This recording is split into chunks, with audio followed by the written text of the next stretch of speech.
మీ బిడ్డ గన్నేరువరం గ్రామ సర్పంచ్ అభ్యర్థిగా ఒక యువ సర్పంచ్ అభ్యర్థిగా మీ ముందుకు రావడం జరుగుతుంది. తప్పకుండా ప్రజలందరిపైన విశ్వాసం ఉంది. నీతిని, నిజాయితీని, ధర్మాన్ని గెలిపిస్తారనే విశ్వాసం నాకు పూర్తిగా ఉంది. ఎందుకంటే నేను వచ్చిందే ప్రజల మీద నమ్మకంతో, ప్రజల్లో మార్పు రావడం కోసం, ప్రజల కోసం, ప్రజల్ని చైతన్యవంతం చేయడానికి తప్పకుండా నేను కొట్లాడుతూ ఉన్నాను, పోరాడుతూ ఉన్నాను. మనది ఉంగరం గుర్తు. మీ అందరి కూడా ప్రజల్ని రెండు చేతులు జోడించి నమస్కరిస్తున్నా. సీరియల్ నెంబర్ 1 ఉంగరం గుర్తు పైన వేసి తప్పకుండా బ్యాలెట్ నెంబర్లో మనకి మొదటి నెంబరే ఉంటుంది. దేవుడి దయ వల్ల, లక్ష్మీ నరసింహస్వామి దయ వల్ల కూడా మనకు మొదటి నెంబరే రావడం జరిగింది, ఉంగరం గుర్తు. తప్పకుండా మీ అందరి ఆశీర్వాదాలు 14వ తారీఖు నాడు ఉంగరం గుర్తు మీద వేసి మీకోసం పోరాడుతున్నా, మీకోసం, మీ ఊరు కోసం కొట్లాడుతున్నా, లేకపోతే మీ అందరి పక్షాన నిలబడే ఒక ప్రశ్నించే గొంతుకైనటువంటి మీ బిడ్డగా నేను మీ ముందుకు వచ్చిన. తప్పకుండా మీ బిడ్డను ఆశీర్వదిస్తారనే నమ్మకం నాకున్నది. నేను గ్రామానికి పంచాయతీ సర్పంచ్గా కాకుండా గ్రామ సేవకుడిగా మీలో ఒకటిగా ఉండడానికి, అంటే నన్ను పేరు పెట్టి అరే తమ్మి, అరే అన్న అంటే అని పిలిచేటువంటి ప్రేమతో నేను పుట్టి పెరిగిన వాడిని ఒక చిన్న కుటుంబంలో. తప్పకుండా మీ ప్రేమలు నాకు దక్కుతాయనే నమ్మకం కొద్దీ చివరి ప్రాణం పోయే వరకు కూడా నేను కొట్లాడతా అని మీ సందర్భంగా ఈ ప్రజలకు నేను విజ్ఞప్తి చేస్తా ఉన్నాను. ఇక అసలు విషయానికి వస్తే, గన్నేరువరం గ్రామంలో కొన్ని ఫ్లెక్సీలు వెలిసినాయి. అభివృద్ధి మేమే చేసినాం, నాడు నేడు అనే ఒక కార్యక్రమం అని కొన్ని అక్కల నేను ఫ్లెక్సీలు చూడడం జరిగింది. అసలు ప్రజలు చూసి ఆశ్చర్యపోతున్నారు. అసలు జరిగిన అభివృద్ధిలో గౌరవ మాజీ శాసనసభ్యులు రసమై బాలకిషన్ గారు ఎమ్మెల్యేగా ఉన్నప్పుడు నేను ఇక్కడ బీఆర్ఎస్ పార్టీ యూత్ అధ్యక్షుడిగా నేను ఉన్నాను.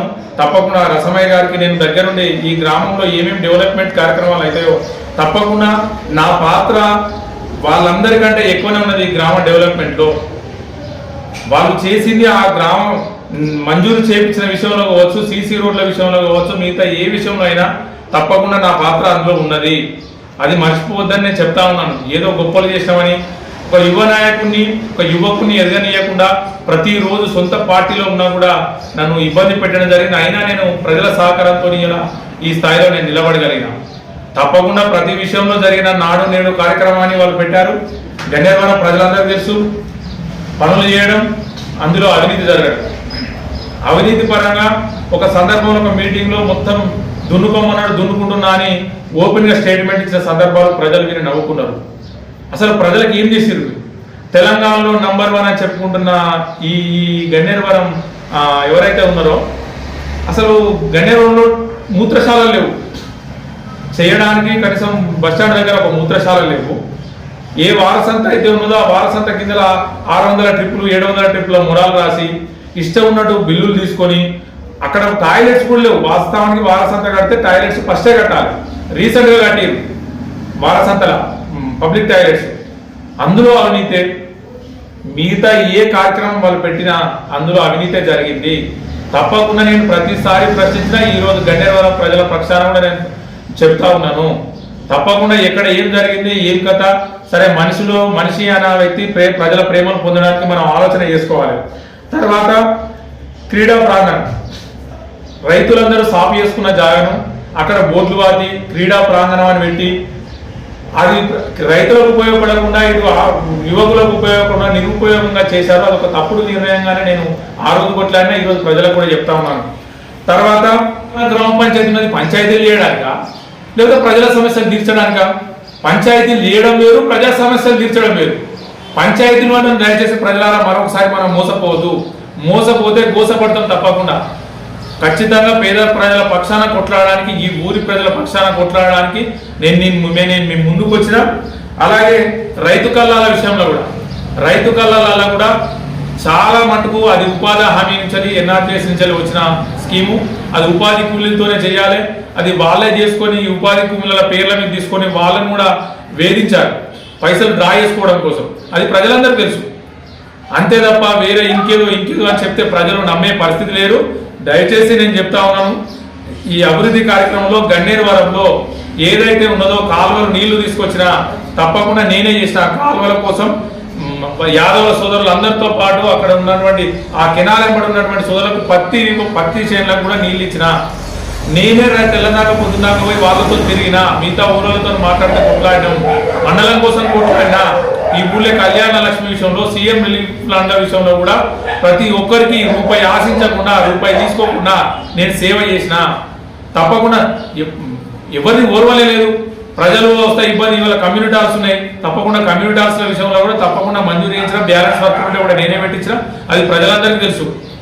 ఆ రోజు అక్కడ ఉన్నప్పుడు మొత్తం నాదే నడుస్తుంది, గుడ్డూరి సురేష్ నడుస్తుందని నన్ను అట్లా హేళనగా మాట్లాడారు. సరే, నేను ఏ రోజు కూడా ప్రజల మీద సంపాదించుకోవడానికి నేను ఆసక్తి చూపలేదు, నాకు అంత అవసరం కూడా లేదు. నేను ఒక పేదల కుటుంబంలో పుట్టిన ఒక అంబిషన్తో వచ్చిన, నేను రాజకీయాలకు సంపాదన కోసం రాలే, ఒక సేవ కోసం వచ్చిన. ఒక అంబిషన్ అంటే ఒక రాజకీయ పిచ్చి అంటుందని. ఒక రాజకీయంలో ప్రజలకు సేవ చేయాలి, ప్రజలకు పని చేయాలి, మెప్పు పొందాలనే తృప్తి తప్ప వేరే ఏ ఆనందం కోసం నేను రాజకీయాలకు రాలేదు. ఈ ఊరు కోసం ఈ రోజు కొట్లాడే బిడ్డగా ముందు వరుసలో ఉన్నా. తప్పకుండా నన్ను ఈ ప్రజలు ఆశీర్వదిస్తారని నేను నమ్మకంతో ఉన్నా. వీళ్ళు ఎన్ని కోట్లు పెట్టినా, ఎన్ని లక్షలు పెట్టినా, ఎన్ని సీసాలు వంచినా, ఎన్ని వేసినా కూడా బ్యాలెట్ బాక్సులు బద్దలు కాబోతున్నాయి. గుర్తుపెట్టుకోండి అభ్యర్థులారా. మీరు ప్రశ్నించకపోతే లీడర్లు ఎట్లయితారు? మిగతా అభ్యర్థులు కూడా నేను చెప్తా ఉన్నాను, దండం పెట్టుకుంటా పోతురు. అరే, జరిగిన ఊరి పరిస్థితి ఏంది, ఊరి గతి ఎట్లా ఉన్నది, ఊరు ఎట్లా బాగుపడాలి, ఊరి గురించి ఆలోచన ఏంది. ఆ రోజు నేను మాజీ ఎమ్మెల్యే గారి దగ్గర నేను నిధులు తీసుకురావడం జరిగింది. ఇప్పుడు కూడా నాకు ఆ తెలివి ఉన్నది. తప్పకుండా ఈ ఊరి ప్రజల కోసం ఎంతవరకైనా నేను పోయి నిధులు తీసుకురావడానికి నేను సిద్ధంగా ఉంటా. నా మీద కూడా ప్రేమలు ఉంటాయి వాళ్ళకు. అని పిల్లగాడు కష్టపడతాడని ఒక పేరు ఉన్నది.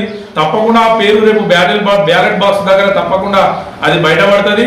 నాకు ప్రజల మీద నీతి, నిజాయితీ, ధర్మం గెలుస్తుంది. 100% నేను నమ్మకంతో ఉన్నా. ఇది ప్రజలు నా గెలుపు, ఇది ప్రజల గెలిపే. ఒకవేళ ప్రజలు ఆశీర్వదిస్తే తప్పకుండా ఈ ఊరు గన్నేరువారం ప్రజలు నియతిగా లోళ్ళని ఈ ప్రపంచానికి మనం చాటి చెప్పిన వాళ్ళం అవుతాం. 2 చేతులు జోడించి చెప్తున్నా మళ్ళొకసారి, ఉంగరం గుర్తు పైన మీ ఓటు వేసి, మన సీరియల్ నంబర్ 1 మీ అమూల్యమైన ఓటు వేసి నన్ను ఆశీర్వదిస్తారని ఆ లక్ష్మీ నరసింహస్వామి సాక్షిగా, మన పోషమ్మ తల్లి సాక్షిగా తప్పకుండా మీ అందరి ఆశీర్వాదాలు, కులాలు మతాలకు అతీతంగా 12 తారీఖు వరకే కులాలు, మతాలు, ర్యాలీలు, ప్రోగ్రాలు. 12 తర్వాత ఒక్కరోజు సమయం ఉంటుంది. ప్రజలారా, యువకులారా, మహిళా సోదరులారా ఆలోచించండి. ఆ ఒక్కరోజు ఊరి కోసం కుట్లాడేటోడేవాడు, ఊరి కోసం మాట్లాడేటోడేవాడు, ఊరి కోసం నిలబడేటోడేవాడు. ఇది ఒక్క ఆలోచన చేయండి. ఉన్న అభ్యర్థులలో తప్పకుండా మీకు ఆన్సర్ దొరుకుతుందనే విషయం, ఆ నమ్మకం నేనే అనే విషయం మీ దృష్టికి వస్తుందనే విషయం తెలియజేస్తూ మీ అందరికీ నమస్కరిస్తా ఉన్నాను.